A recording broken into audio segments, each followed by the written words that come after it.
बिस्मिल्लाहिर्रहमानिर्रहीम। आज first year का केमिस्ट्री का चैप्टर नंबर 1 के हम एक्सरसाइज को सॉल्व करने वाले हैं। तो इस एक्सरसाइज में सबसे पहला जो क्वेश्चन होता है वो एमसीक्यू से मुतल्लिक़ ही होता है। तो एमसीक्यू उसको हम सबसे पहले जो है वो सॉल्व करते हैं। चलिए मैं स्टेप बाय स्टेप उसे पढ़ता हूँ, साथ में उसके ऑप्शंस भी बताता जाता हूँ। सबसे पहली जो चीज़ वो कहता है कि यहाँ पे आइसोटोप्स डिफर। आइसोटोप्स अगर डिफरेंट है तो आइसोटोप्स, मैंने आप लोगों को आइसोटोप्स के मतलब दो चीज़ें बताई हैं कि आइसोटोप्स डिफरेंट मास नंबर वाले और सेम एटॉमिक नंबर वाले होते हैं।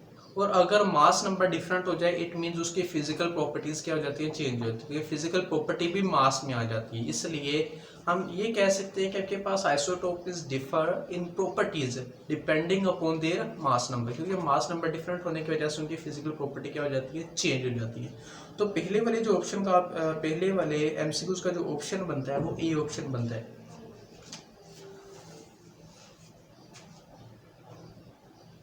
पहले वाले एमसीक्यूज का ए।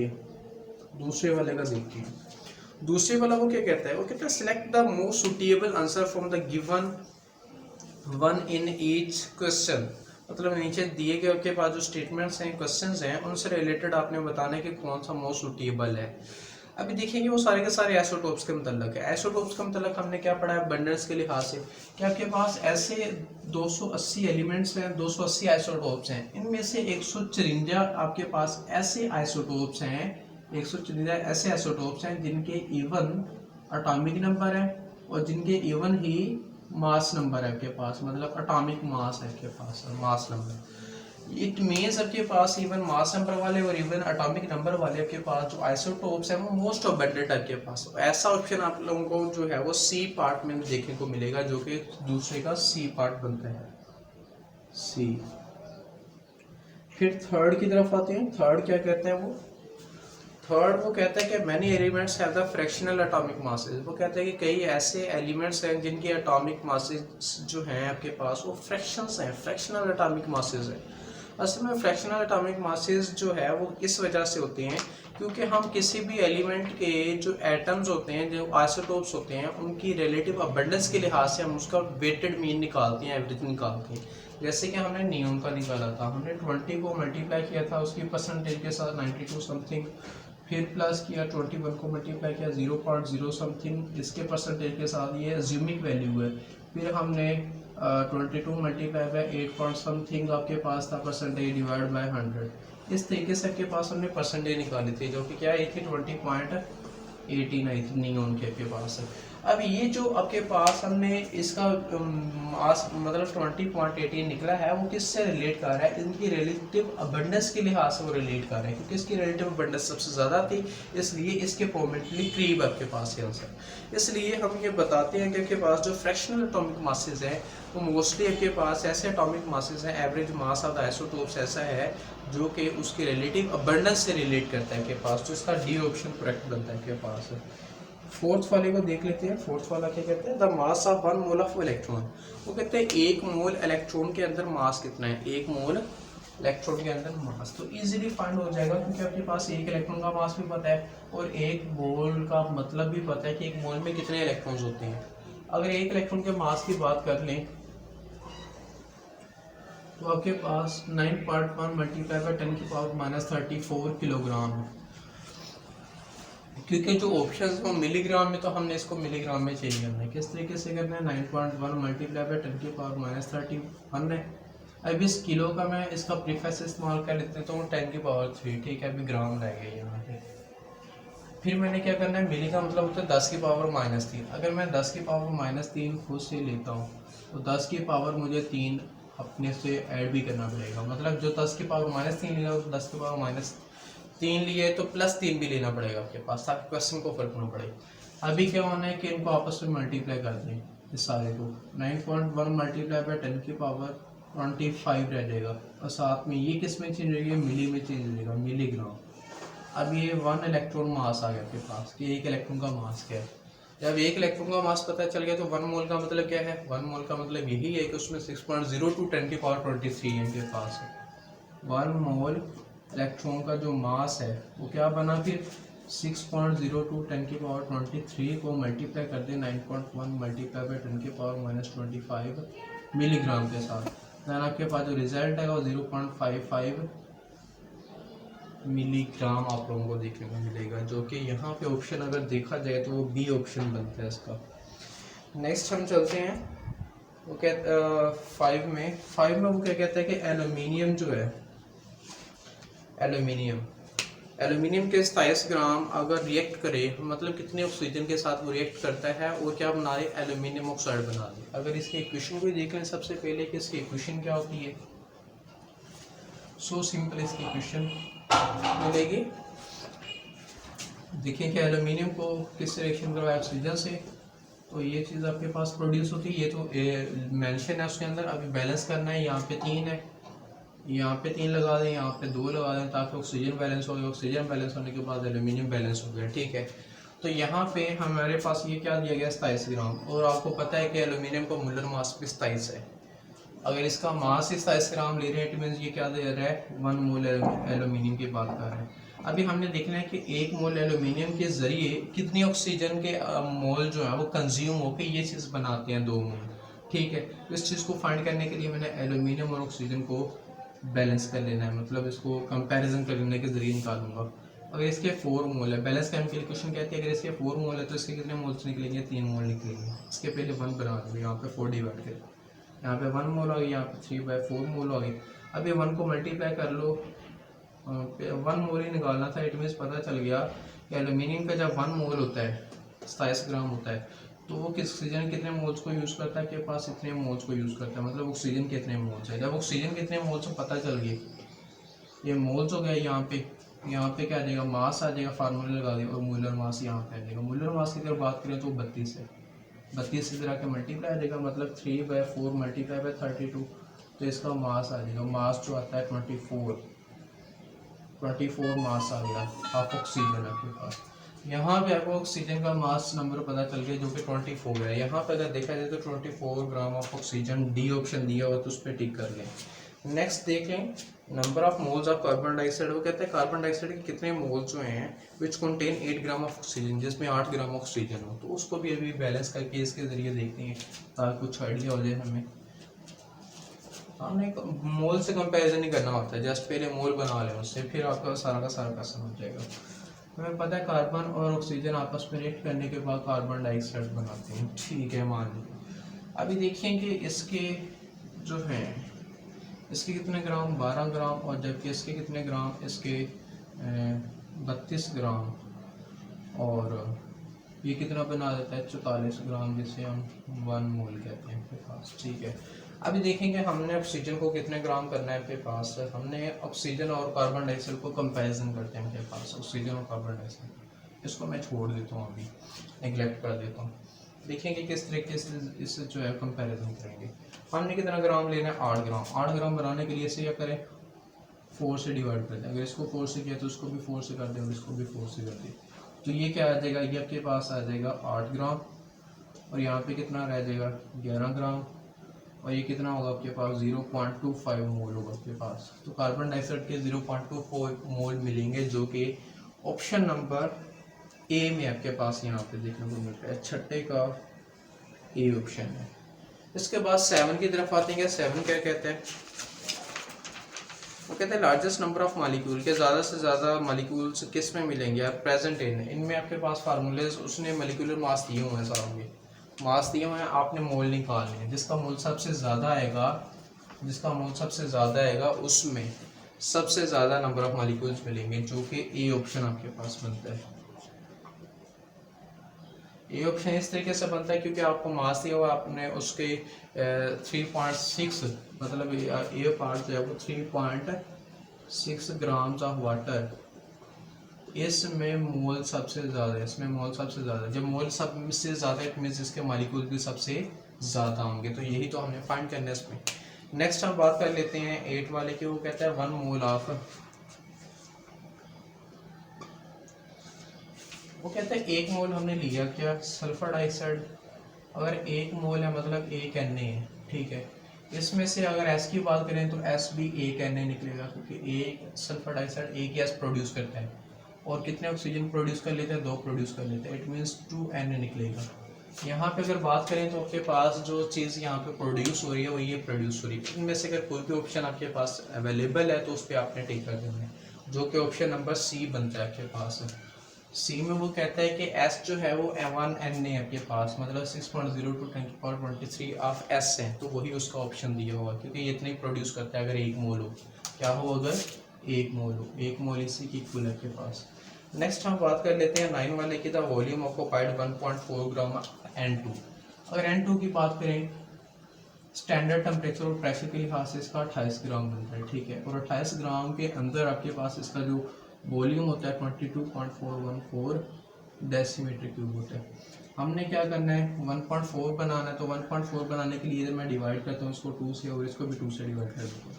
डिवाइड करने के बाद ये 11.207 आ जाएगा, और जबकि ये 14 ग्राम हो जाएगा, और 10 से डिवाइड कर दें इधर भी और इधर भी, क्या हो जाएगा, ये 1.4 ग्राम हो जाएगा, और ये कितना आ जाएगा 1.12 डेसीमीटर क्यूब। अब ये ऑप्शन जहाँ पर भी होगा उस पर हमने टिक कर देना है। अगर ये ऑप्शन देखा जाए तो वो ऑप्शन नंबर सी में है 9 का, तो ऑप्शन नंबर सी पे आपने टिक कर देना है।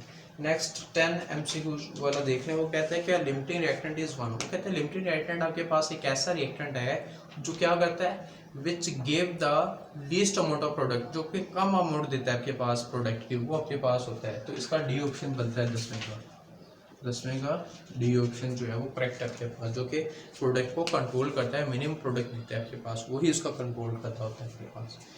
इसके बाद हम फिलिंग द ब्लैंक्स की बात कर लेते हैं। ये तो MCQs था जो कि हमने इसको सोल्व कर लिए। अभी हम फिलिंग द ब्लैंक्स की तरफ आ जाते हैं। ये क्वेश्चन नंबर 1 जो कि MCQs था। सेकंड आ जाते हैं फिलिंग द ब्लैंक्स।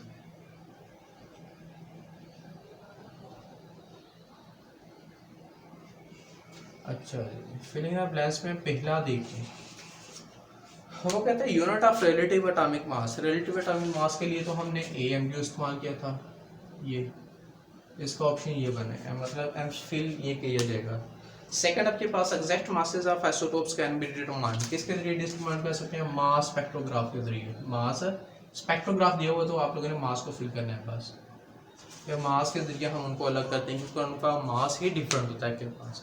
नेक्स्ट क्या चीज़ है, फेनोमेना ऑफ आइसोटोपी। वो कहता है कि किसने फर्स्टली आइसोटोपी का फेनोमेना डिस्कवर किया था, वो सोडे था आपके पास, तो आप लोगों ने इसको सोडे पे टिक कर देना है, ठीक है। फोर्थ देख लें, फोर्थ क्या है, वो कहते हैं empirical formula can determine by combustion. वो कहते हैं कंबस्शन एनालिसिस के जरिए हम किन कंपाउंड्स का एम्पिरिकल फार्मूला कर सकते हैं, जो क्या रखते हैं आपके पास, जो कार्बन एज हाइड्रोजन ये दोनों रखते होंगे आपके पास, उन कंपाउंड्स का हम एम्पिरिकल फार्मूला इसके जरिए फाइंड कर सकते हैं कंबस्शन के जरिए। जैसे कि कार्बन को कार्बन डाइऑक्साइड में और H को वाटर में कन्वर्ट करके उससे परसेंटेज निकालने का फायदा मिलता है इसको, इससे हमें। 5 देख लें। 5 में आपके पास वो कहते हैं कि limiting reactant is that which control the quantity of. वो कहते हैं कि लिमिटिंग रिएक्टेंट आपके पास एक ऐसी चीज़ है जो किस चीज़ को कंट्रोल करती है, किसकी क्वांटिटी कंट्रोल करती है, असल में वो प्रोडक्ट क्वांटिटी को कंट्रोल कर रही होती है, मतलब खुद खत्म होकर प्रोडक्ट को रोक दिया आपके पास, ये चीज़ उसमें होती है आपके पास। 6 वाला देख लें क्या फिर बनता है। 6 वाला वो कहता है 1 मोल ऑफ ग्लूकोज। अगर 1 मोल ग्लूकोज है तो उसमें एटम्स ऑफ कार्बन कितने होंगे, अगर ग्लूकोज की स्ट्रक्चर देखें तो C6H12O6 है। अगर 1 मोल है मतलब 1 Na है आपके पास। अभी क्या होगा, अगर इसमें से कार्बन की बात करें तो 6 Na कार्बन देगा, पहले ऑप्शन में ये आ जाएगा। सेकंड ऑक्सीजन कितने होंगे, 6 ही ऑक्सीजन होंगे, 6 Na ऑक्सीजन होंगे, और हाइड्रोजन वो 12 Na हाइड्रोजन देगा आपके पास, तो ये इसके ऑप्शन बनते हैं। 7 वाला देख लें कि 7 वाला क्या है, क्योंकि एक मॉलिक्यूल में से 6 कार्बन निकलते हैं और 12 हाइड्रोजन और 6 ऑक्सीजन निकलते हैं, तो उसके लिहाज से अगर 1 Na है तो 6 टाइम ये निकलेगा, 12 टाइम ये निकलेगा और 6 टाइम ऑक्सीजन निकलेगा, उसके लिहाज से ऑप्शन दे दूँ। नेक्स्ट हम बात कर लेते हैं 4 ग्राम ऑफ मीथेन। मीथेन का अगर 4 ग्राम हो, मीथेन का 4 ग्राम हो आपके पास है, और स्टैंडर्ड टेम्परेचर 0 और 1 atm प्रेशर के ऊपर आपके पास मॉलिक्यूल्स ऑफ वाटर मीथेन के मॉलिक्यूल्स कितने मिलेंगे। मीथेन के मॉलिक्यूल्स अभी निकाल लेते हैं, किस तरीके से निकालते हैं, क्योंकि ये स्टैंडर्ड टेम्परेचर और प्रेशर के ऊपर आपके पास 4 और ये 12 16 ग्राम हो गया। 16 ग्राम के अंदर कितने मॉलिक्यूल मिलते हैं, 1 Na मिलते हैं आपके पास। हमने क्या करना है, उसको 4 से डिवाइड कर देना है, इसको भी 4 से डिवाइड कर दें, ये 0.25 Na हो जाएंगे, और ये कितने हो जाएंगे, ये 4 ग्राम हो जाएंगे। मतलब अगर 4 ग्राम मीथेन हुआ तो उसमें नंबर ऑफ मॉलिक्यूल्स कितने मिलेंगे, 0.25 Na मॉलिक्यूल्स मिलेंगे आपके पास। तो इसका ऑप्शन ये बना 0.25 Na। इसके बाद 8 वाला एमसीक्यूज देख लें। स्टिचोमेट्रिक कैलकुलेशंस परफॉर्म हो ले, वो कहता है स्टिचोमेट्रिक कैलकुलेशन हम परफॉर्म कर सकते हैं व्हेन लॉज जब हो गए हों। कौन से 2 लॉज मैंने आप लोगों को बताए थे, एक आपके पास law of conservation of mass था एज डेफिनेट प्रोपोर्शन था आपके पास। तो ये 2 लॉज थे, अगर इन दोनों लॉज को ओबे करते हैं तो आपके पास हम स्टिचोमेट्रिक कैलकुलेशन कर सकते हैं। मतलब अगर एक का मास पता है तो उसके मोल निकाल के बाकियों के मोल निकाल लेंगे, मास निकाल लेंगे, नंबर ऑफ मॉलिक्यूल निकाल लेंगे। ये कैलकुलेशन सिर्फ उस वक्त पॉसिबल है जब मास और डेफिनेट प्रोपोर्शन के लॉ को कंजर्व किया जाए आपके पास। नेक्स्ट आपके पास जो है वो ट्रू एंड फॉल्स है, उनको हम स्टडी करते हैं। ट्रू और फॉल्स में क्या चीज़ वो देते हैं उसको अभी मैं यहाँ पे मेंशन कर देता हूँ। Third question, true and false.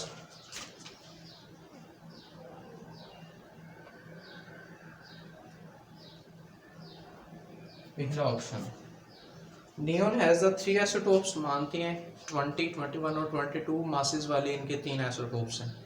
And the fourth one, वो कहते हैं इसका जो चौथा है आपके पास, one with atomic mass is 20.18 AMU। असल में मैंने ये बताया कि 20.18 AMU के पास उसका एक एवरेज मास है, उसका क्या है, एवरेज मास है, ना कि चौथे आइसोटोप्स के मास है आपके पास, इसलिए फॉल्स स्टेटमेंट है आपके पास भी। सेकेंड वाला देखें, empirical formula give the information about the total number of atom. नहीं, टोटल नंबर ऑफ एटम तो मॉलिक्यूलर फार्मूला देता है जो कि एक्चुअल नंबर ऑफ एटम को रिप्रेजेंट कर रहा होता है, तो एम्पिरिकल फार्मूला ये काम नहीं करता, तो ये फॉल्स स्टेटमेंट है सेकंड। थर्ड की तरफ आ जाए, ड्यूरिंग द कंबस्शन एनालिसिस में 2 काम हुए थे। हमने पोटाशियम हाइड्रोक्साइड लिया जो कि कार्बन डाइऑक्साइड को ऑब्जॉर्व कर रहा था, और मैग्नीशियम क्लोराइड लिया जो कि वाटर को ऑब्जॉर्व कर रहा था। इट मींस ये जो स्टेटमेंट है ये ट्रू दी हुई है, वो कह रहा है मैग्नीशियम क्लोराइड वाटर वेपर्स को ऑब्जॉर्व करने के लिए इस्तेमाल किया गया, तो ये ठीक है आपके पास, थर्ड स्टेटमेंट ट्रू है। फोर्थ देख लें, फोर्थ में वो कहते हैं कि molecular formula is the integral multiple. हमें पता है कि integral multiple of empirical formula, मतलब एम्पिरिकल फार्मूला को हम कई टाइम्स करने के बाद हमारे पास मॉलिक्यूलर फार्मूला आ जाता है। अभी यहाँ पे वो कहता है कि and the integral number never be a unity, वो एक नहीं हो सकता, ऐसा पॉसिबल नहीं है, क्योंकि सल्फ्यूरिक एसिड में देख लें तो उसका एम्पिरिकल फार्मूला भी वही है और मॉलिक्यूलर फार्मूला भी वही है। इट मीन्स उसके इंटीग्रल नंबर जो टाइम्स है, मतलब एम्पिरिकल फार्मूला को टाइम करने के, वो 1 टाइम है, तो वहाँ पे वो यूनिटी है, इसलिए हम कह सकते हैं कि वो यूनिटी हो सकता है आपके पास, इसलिए ये फॉल्स स्टेटमेंट आपके पास। वो कहते हैं यूनिटी नहीं होता, हालांकि यूनिटी हो भी जाता है आपके पास अक्सर होगा। नेक्स्ट हम बात कर लेते हैं आपके पास the number of atoms in 1.79 gram of gold और 0.023 gram of sodium are equal. ऐसा नहीं है, ऐसा नहीं हो सकता, क्योंकि ये दोनों के नंबर ऑफ एटम इक्वल नहीं हो सकते। क्यों नहीं हो सकते, क्योंकि गोल्ड का अगर देखा जाए तो उसका जो 1.79 है, इसको डिवाइड कर लें 196 के साथ, और दूसरी तरफ आपके पास उसका जो मास दिया 0.023 दिया हुआ है, उसको 23.5 के साथ, इन दोनों का रिजल्ट क्या आएगा, डिफरेंट आएगा, दोनों का रिजल्ट इक्वल नहीं होगा। जब इक्वल नहीं होता, असल में ये मोल्स है, ये क्या निकाला हुआ मोल, ये भी क्या निकाला हुआ मोल। जब दोनों के मोल ही सेम नहीं है तो दोनों में नंबर ऑफ एटम्स कैसे सेम हो सकती है, नहीं हो सकती, इसलिए ये फॉल्स स्टेटमेंट है 5 ये आपके पास। 6 देख लें, 6 में वो कहते हैं number of electrons in molecule of carbon monoxide and nitrogen are 14 gram. अगर देखा जाए तो दोनों का मॉलिक्यूलर मास भी सेम है, कार्बन मोनोऑक्साइड का आपके पास और नाइट्रोजन N2 आपके पास, ये दोनों का 28 है। मास नंबर सेम है, लेकिन मास नंबर का हमारे साथ ताल्लुक ही नहीं है। तो हमारा यहाँ पे इलेक्ट्रॉन्स है, इनके इलेक्ट्रॉन्स सेम है, मतलब इनमें जितने इलेक्ट्रॉन्स जितने इसमें इलेक्ट्रॉन्स हैं। अगर ये 1 मिलीग्राम लें तो फिर भी इलेक्ट्रॉन सेम रहेंगे, 2 मिलीग्राम ले लें फिर भी नंबर ऑफ वो इलेक्ट्रॉन सेम रहेंगे, क्योंकि यहाँ पे इनका मास नंबर सेम है तो इनका मोल चेंज नहीं होगा, और मोल चेंज नहीं होगा तो इनमें नंबर ऑफ एटम्स मॉलिक्यूल्स नहीं चेंज होंगे, मॉलिक्यूल्स नहीं चेंज होंगे तो नंबर ऑफ इलेक्ट्रॉन्स भी चेंज नहीं होंगे इसमें आपके पास, क्योंकि नंबर ऑफ इलेक्ट्रॉन दोनों में सेम मिलते हैं आपके पास। इसलिए 1 मिलीग्राम ले लें, 100 मिलीग्राम ले लें, जो मर्जी ले लें, इनके नंबर ऑफ इलेक्ट्रॉन क्या मिलेंगे, सिमिलर मिलेंगे, सेम ही मिलेंगे। तो इट मीन्स ये जो 6 स्टेटमेंट आपके पास ये करेक्ट कह रहा है कि इनके नंबर ऑफ इलेक्ट्रॉन क्या मिलेंगे, सेम मिलेंगे आपके पास 1 मिलीग्राम में। 7 वाले को देख लिया, हाइपोथेसिस, एवोगैड्रोस हाइपोथेसिस। वो कहते हैं एवोगैड्रोस की जो हाइपोथेसिस है, मतलब जो ख्याल करता है आपके पास, ये ख्याल ही था कि इतने एक मोल में इतने मॉलिक्यूल्स मिलेंगे, इतने एग्जैक्ट मिल भी सकते हैं, अप्रॉक्सीमेटली इतने मिलते हैं। वो कहते हैं ये जो हाइपोथेसिस है एप्लीकेबल है कहाँ पे, किस किस्म के गैसेस के ऊपर एप्लीकेबल है, आइडियल गैसेस के ऊपर एप्लीकेबल है, नॉन आइडियल को एप्लीकेबल नहीं होती। इसलिए वो ये जो स्टेटमेंट है ये फॉल्स स्टेटमेंट है 7 वाली के पास। 8 देखें, 8 वाले को अभी हम सोल्व कर लेते हैं।